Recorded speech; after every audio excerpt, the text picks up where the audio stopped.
This album literally changed the way that I listen to music, and I'm going to tell you all about it right here on this episode of CD Junkie. New from K-Tel Records, 22 explosive hits.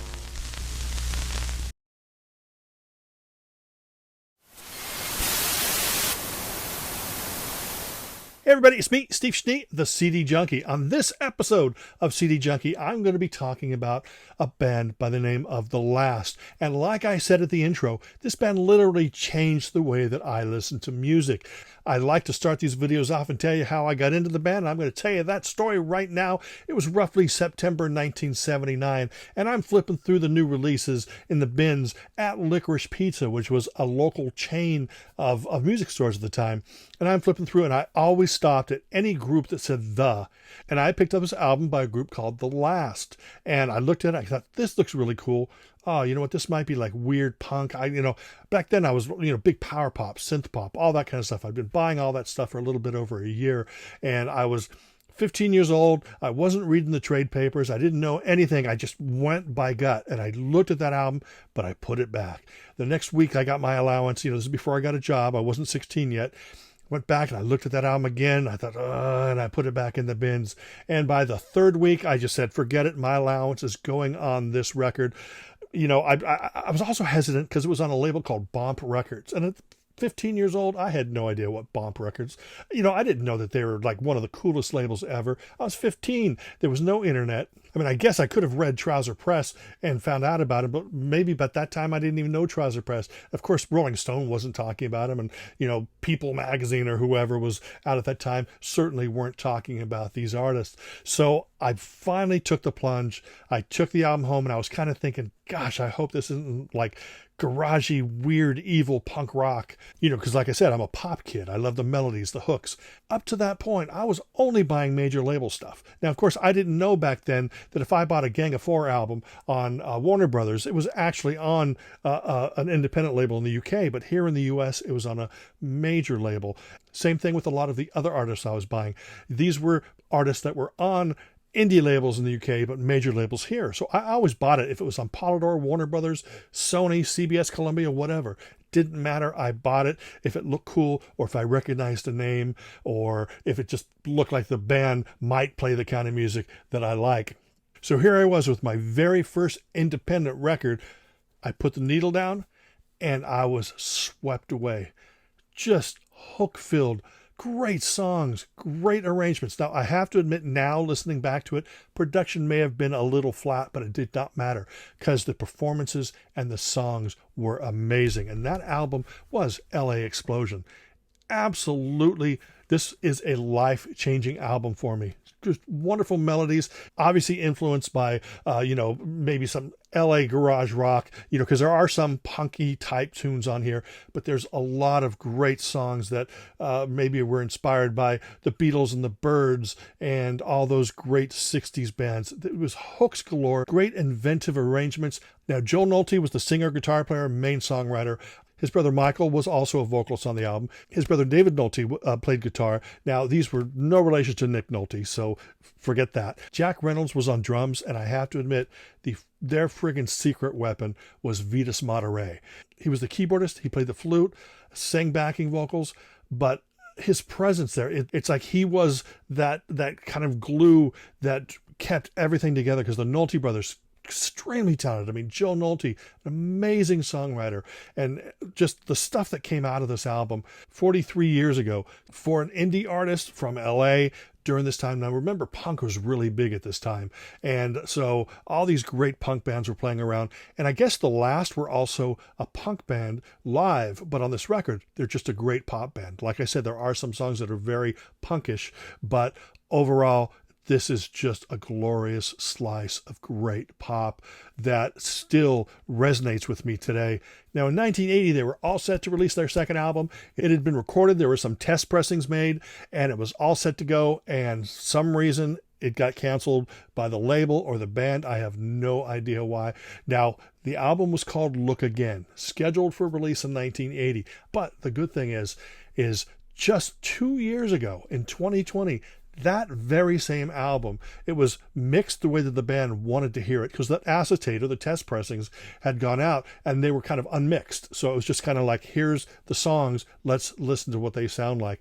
And so they actually went in proper to the studio, baked the tapes, remixed it, remastered it the way it should have sounded. And in 2020, Look Again finally came out. And the album then, just as great as LA Explosion.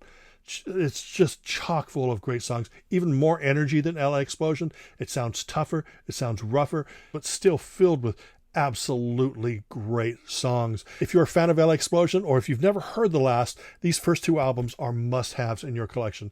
Now, since that album was canceled and never came out, Bump Records did release an EP called Fade to Black, which the band actually wrote the title song for the movie Fade to Black, but it was never used. So what they did is they took that song Fade to Black, they added 3 songs from Look Again and put out this EP. Incredible. These 4 songs, incredible. Now, yes, all those songs can now be found in remixed and remastered form on Look Again, but it was an incredible release, and I was thinking, oh my gosh, they're still around, because it was released 3 years after the debut album. And so, I hadn't heard anything. Like I said, you didn't really read a lot about it. Maybe I could have read Music Connection or BAM Magazine or LA Weekly, but I couldn't really get my hands on those kind of things at those times. So in about 1982, the same year that Fade to Black EP came out, I remember that my brother and I used to hang out with our friends Doug and Joel and Bob and all these people. And, they were in a band together, and they were also fans of The Last. And they actually knew Joe Nolte and a few of the guys in the band, and they actually told me about this great cassette that came out, which featured a bunch of unreleased songs that just had never made it to record. And I heard 1 or 2 of those songs and I was blown away. I'm thinking, when is this going to come out? Now, this is actually a copy of one of those cassettes. I never owned it. I would love to have this for my collection, but it's probably going to cost me way too much. So I think I'll just be satisfied just looking at a picture of it. But in 1985, a French label called Lolita Records put out an album called Painting Smiles on a Dead Man.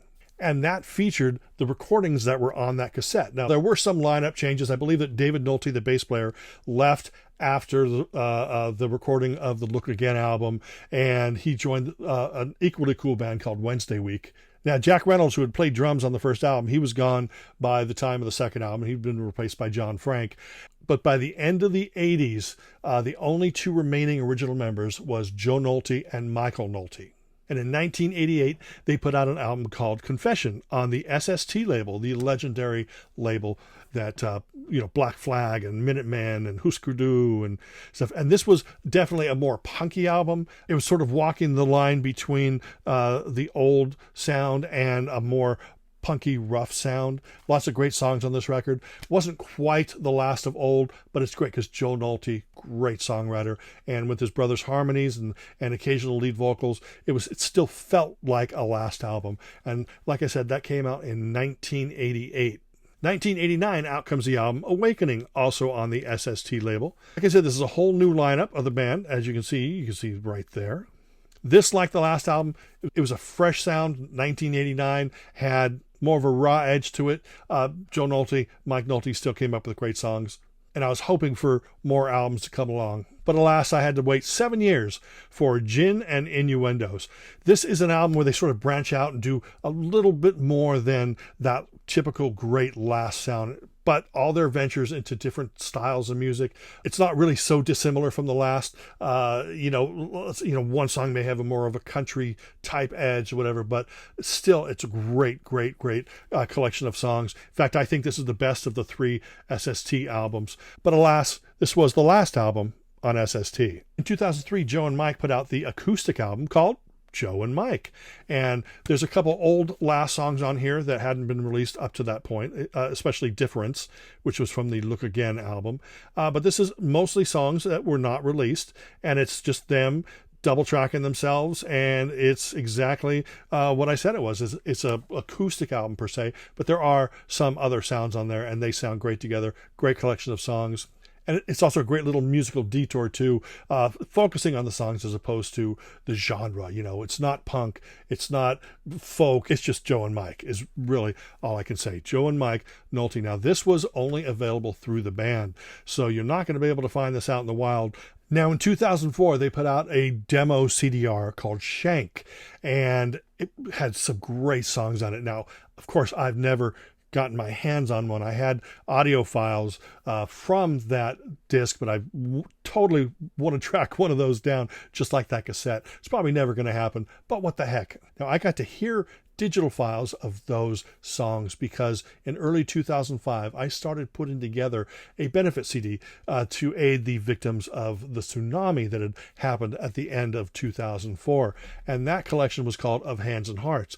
Now, the band let me use a song called I Know, which was a demo version of the song, which is incredible, great. It's very punky, but it's got those Joe Nolte hooks. Incredible stuff. Now, in 2013, the band put out the album Danger, which is definitely, really, in my opinion, their first real punk album. Now, you know, they had been an influence to the bands like The Descendants and All, and a lot of these great bands. And this is a last album that sounds like those bands. So it's very edgy, very punky, loud guitars, but great hooks. And that is called Danger. And this does have some of the songs that were on the Shank demo, but they are re-recorded. And of course, it's Joe and Mike there. And that is actually it with the last catalog, which is really unfortunate. They might have tons of songs that I've never heard that should be released.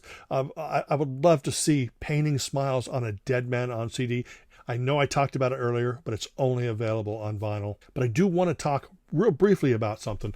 Here is Wharf Rat Tales. This is a collection of LA bands. Now, Vitas Matere, who had left the band after Painting Smiles on a Dead Man, he had produced a bunch of artists, and there's 3 unreleased last songs on this CD. Now, there's nothing on the other Wharf Rat Tales, which has never been released. It's a secret, so you never saw it here. But this does have 3 unreleased last songs, which are great. Speaking of Vitas Matere, I know I've done a video before, so I'm just going to briefly show you these. Vitas Matere is one of the main men behind Trotsky Icepick, Danny and the Doorknobs, and Petrified Max. Every one of these albums are worth your while. Like I said, I've done a video. In fact, I'll do a link in the descriptions below to that video that I did probably a couple years ago. But Vitas Matere, John Rosewell, who was in The Last at one point, he's been involved with these projects, including Petrified Max, and absolutely incredible stuff. Now, this stuff is more post-punk than it is pop or anything else, but it's clever songwriting, dynamic arrangements, and most of these albums are on SST, as you could tell. Anyway, that's it. Guess what? I have a medley right now that I'm going to play for you. Now, it's 6 minutes. Now, I have to admit, this medley started out, I was expecting to put a bunch of songs from each album in this medley, but I got about halfway through it, and I'd only done the first 3 albums, and I'd put like 3 or 4 songs from each album on there, and I thought, well, no, this medley's going too long. So after that, I only put like 1 song from the other albums, like the SST albums and stuff. It's not because I don't like them enough. It's just because I didn't really plan the medley out enough, but it's going to give you a great idea of what to expect when you listen to The Last. So hang out for the next 6 minutes and you can hear this band that I have loved for over 40 years, and I will see you on the other side. Take a look around and you'll see what I mean. It never could have been 10 years ago.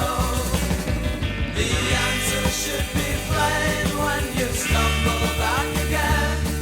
They never felt the kind of pain the real world brings you. Listen to me, baby, I got something on my mind. Should've told you long ago. I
again.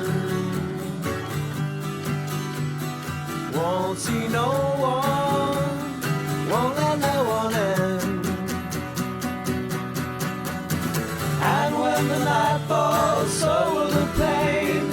Someone's really left you now, standing in the rain. What this is, only time will tell. But I'm in heaven and I'm in hell. Nothing to do when you find yourself lost in the unreal love. Lost in the unreal love. Lost in the unreal love. And you don't know if you're in love, but I know, I know, I know. I know, I know, I know. I know, I know, I know. Girl, I know. Girl, I know.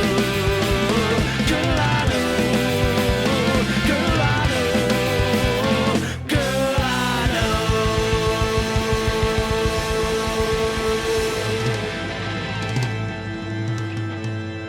know. Anyway, that's it. I really hope that you've enjoyed this episode of CD Junkie. And I hope this inspires you to check out The Last, Danny and the Doorknobs, Petrified Max, all these great artists. And I appreciate you hanging out with me for a little while. Remember to like, comment, share, subscribe, ring that bell for future notifications. And until the next time, remember me. I'm Steve Schnee, the CD Junkie.